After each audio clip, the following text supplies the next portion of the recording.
नमस्कार दोस्तों, मैं हूं राकेश अचल और आप देख रहे हैं अपना लोकप्रिय चैनल चक्षुदर्शी। आप सभी का हार्दिक स्वागत करते हुए आज मैं भाजपा में एक तरफ पकड़ी खिचड़ी और दूसरी तरफ फैल रहे रायते के भाग 2 में बातचीत करने आया हूं। कल आपने सुना कि भारतीय जनता पार्टी में दिल्ली से लेकर भोपाल तक किस तरह से खिचड़ी पक रही है, किस तरह से रायता फैल रहा है।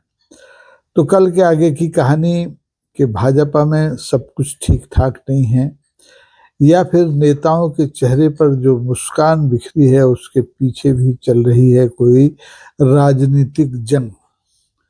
दिल्ली चुप है लेकिन भोपाल बेचैन है, छत्रप इंतजार में है। कहानी दिल्ली से ही शुरू करते हैं। आप मध्य प्रदेश में जिस ढंग से भारतीय जनता पार्टी के संगठन में और सरकार में रायता फैला हुआ है, उससे उस मुद्दे पर दोस्तों दिल्ली अभी चुप है। दिल्ली हमेशा सीधी राजनीति नहीं करती है। दिल्ली की राजनीति की जो चाल है वो हमेशा वक्र होती है और दिल्ली की राजनीति को समझना बड़ा मुश्किल होता है, क्योंकि वहाँ फैसले अचानक नहीं होते हैं। फैसले पकने तक सबको सब्र रखने की सलाह दी जाती है, मशवरा दिया जाता है। अब आइए मध्य प्रदेश लौट करके। मध्य प्रदेश में मुख्यमंत्री डॉक्टर मोहन यादव, लगातार तीसरा साल उनका शुरू हो गया है, लेकिन वो परेशान हैं। वो ये फैलते हुए रायते और पकती हुई खिचड़ी से परेशान हैं। क्योंकि उन्हें Bharatiya Janata high command, party के हाई कमान ने बीच में से उठा करके, तीसरी जो कतार थी उसमें से उठा करके मुख्यमंत्री बनाया था। अब उन्हें संरक्षण हाई कमान का मिला है, लेकिन बेचारे परम स्वतंत्र नहीं है।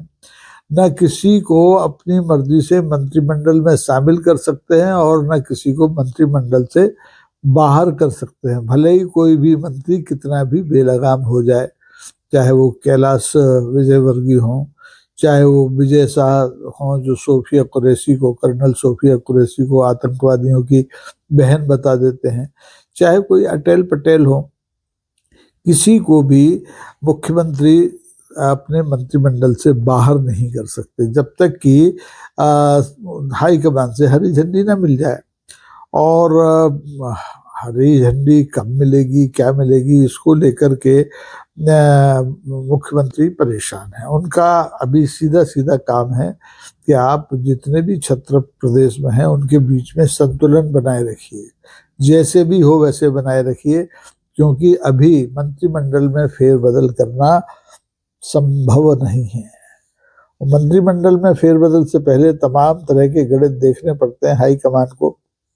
अब इस सारे घटनाक्रम पर दोस्तों आप अगर नजर डालें तो इधर दिल्ली मौन है और इधर मध्य प्रदेश के छत्रप मौन है। मध्य प्रदेश में 7-8 अंचल हैं, चंबल, ग्वालियर चंबल है, मालवा है, बुंदेलखंड है, बघेलखंड है, विंध्य प्रदेश है। इस तरह से कई अंचल हैं और हर अंचल का एक छत्रप है। और इन छत्रपों में कहीं कोई प्रदेश का सरकार का मंत्री है, कहीं कोई संगठन में पदाधिकारी है और कहीं कोई केंद्र में मंत्री है। अब जैसे केंद्र में इस समय मंत्री तो तमाम हैं, लेकिन छत्रपों के रूप में 2 नाम लिए जाते हैं, एक पूर्व मुख्यमंत्री शिवराज सिंह चौहान का और दूसरा नाम लिया जाता है ज्योतिरादित्य सिंधिया का। इस जो राज्य के छत्रप हैं, जो क्षेत्रीय छत्रप हैं, उसमें विधानसभा अध्यक्ष नरेंद्र सिंह तोमर हैं, कैलाश विजयवर्गीय हैं, उधर राकेश सिंह हैं, उधर गोपाल भार्गव हैं बुंदेलखंड में, कमल पटेल हैं। सबका अपना अपना इलाका है और सब अपने आप को छत्रप समझते हैं, क्योंकि उनके पास 1, 2, 4, 10, 20 विधायक होते हैं। तो ये हर छत्रप की इच्छा होती है कि उसे सत्ता में मौका मिले, लेकिन नहीं मिलता तो फिर ये छत्रप छटपटाने लगते हैं और अपने ढंग से अपनी शक्ति का प्रदर्शन करते हैं। कभी किसी किसान सम्मेलन के बहाने, कभी किसी अनुसूचित जाति सम्मेलन के बहाने, और कुछ नहीं होता है तो धर्म के बहाने। अब पूर्व गृह मंत्री का अभी आपने जिक्र सुना ही होगा डॉक्टर नरोत्तम मिश्रा, उन्होंने एशिया का सबसे बड़ा नवग्रह मंदिर बना करके वहाँ 10 दिन का मेला लगाया। पूरे देश से, प्रदेश से भाजपा के नेताओं को, मंत्रियों को, विधायकों को ने इकट्ठा किया, धर्म गुरुओं को बुलाया, ताकि पार्टी हाईकमान समझ ले कि भाई चुनाव हारा हुआ एक पूर्व गृह मंत्री अभी पूरी तरह से समाप्त नहीं हुआ है। और इसी तरह का शक्ति प्रदर्शन कैलाश विजयवर्गीय अपने ढंग से करते हैं, ज्योतिरादित्य सिंधिया अपने ढंग से करते हैं, और विधानसभा अध्यक्ष जो हैं नरेंद्र सिंह तोमर, वो अपने ढंग से करते हैं।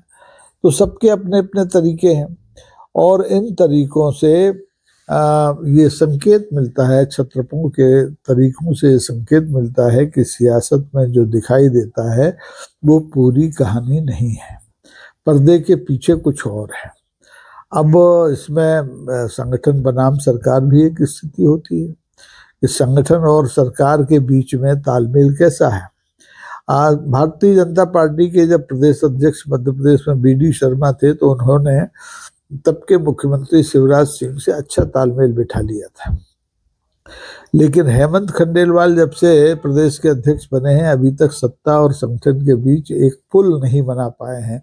इसलिए ये असंतोष की जो खिचड़ी है लगातार पक रही है, कार्यकर्ताओं में भी पक रही है, विधायकों में भी पक रही है, संगठन के दूसरे पदों पर कार्यरत नेताओं में भी पक रही है। और यही खिचड़ी जब उफान पर आती है तो जब तक रायता बनकर फैल जाती है। इसीलिए मैंने शीर्षक में शुरू में कहा था कि भाजपा में पक रही खिचड़ी और दूसरी तरफ फैल रहा रायता।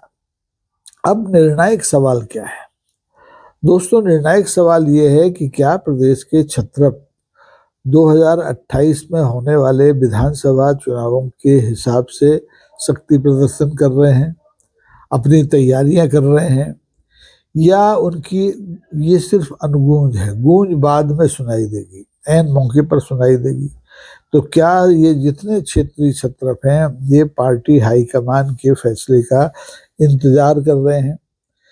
क्या इनके में सब्र को की परीक्षा ली जा रही है पार्टी हाईकमान द्वारा? ये ऐसे सवाल हैं जिनके उत्तर आने अभी बाकी हैं, और जब तक ये उत्तर नहीं आएंगे तो भाजपा में, सरकार में, संगठन में एक तरफ खिचड़ी पकेगी और दूसरी तरफ रायता भी फैलेगा। तो दोस्तों देखिए, राजनीति में कुछ भी स्थायी नहीं होता, कुछ भी। न नारा स्थायी होता है, न गुस्सा स्थायी होता है, न कृपा स्थायी होती है, और न कुर्सी स्थायी होती है। ये स्थायित्व तो एक अलग चीज है। फिलहाल खिचड़ी पक रही है और रायता फैल रहा है। जितना समेटा जा सकता है उतना समेटा जा रहा है, और जो नहीं समेटा जा सकता वो फैलता हुआ दिखाई देता है। अब बेचारे मुख्यमंत्री डॉक्टर मोहन यादव क्या करें क्या ना करें, ये उनकी समझ में नहीं आ रहा है। यही हाल प्रदेश के भाजपा अध्यक्ष हेमंत खंडेलवाल का है, क्योंकि इन दोनों के रहते भारतीय जनता पार्टी का जो चरित्र है वो सत्तारूढ़ पार्टी का न होकर के विपक्षी पार्टियों जैसा बन गया है। भारतीय जनता पार्टी के कार्यकर्ता पूरे प्रदेश में कांग्रेस के कार्यालयों पर पथराव कर रहे हैं, पत्थर चौथ मना रहे हैं। तो ये बड़ा अशोभनीय दृश्य है। कभी भी प्रदेश में ऐसा देखा नहीं गया कि सत्तारूढ़ दल पथराव करे और पुलिस को बीच में आके ढाल बन के खड़ा होना पड़े, क्योंकि जब पत्थर एक तरफ से चलेंगे तो दूसरी तरफ से भी आएंगे। तो मध्य प्रदेश की राजनीति में पकती खिचड़ी और फैलते रायते पर आप लोग क्या सोचते हैं, ये अभी तक जाहिर नहीं हुआ है। तो आपको चाहिए कि आप इस मामले में तथ्यों के साथ कुछ प्रामाणिक बातें कमेंट बॉक्स में आए, लिखें। और अगर आपको दोस्तों ये एपिसोड, ये श्रृंखला अच्छी लग रही है तो इसे अपने दूसरे दोस्तों में शेयर करें, लाइक करें। इस चैनल को आर्थिक मदद करने के लिए भी आप इस चैनल की मेंबरशिप ले सकते हैं। बड़ी नॉमिनल रकम है। सुपर चैट, सुपर थैंक्स और सुपर चैट के जरिए आप सहयोग कर सकते हैं। 11 रुपये, 21 रुपये, 51 रुपये, जो आपकी श्रद्धा हो, क्योंकि सच की आवाज़ जनता के सहयोग से ही जीवित रह सकती है। ये जो जनता का माउथपीस है, किसी कारपोरेट के कृपा से नहीं चलता, किसी राजनीतिक दल की कृपा से नहीं चलता, किसी सत्ता की कृपा से नहीं चलता। इस चैनल की सारी ताकत आप दर्शक मित्र हैं और आपका हमेशा इंतजार रहता है।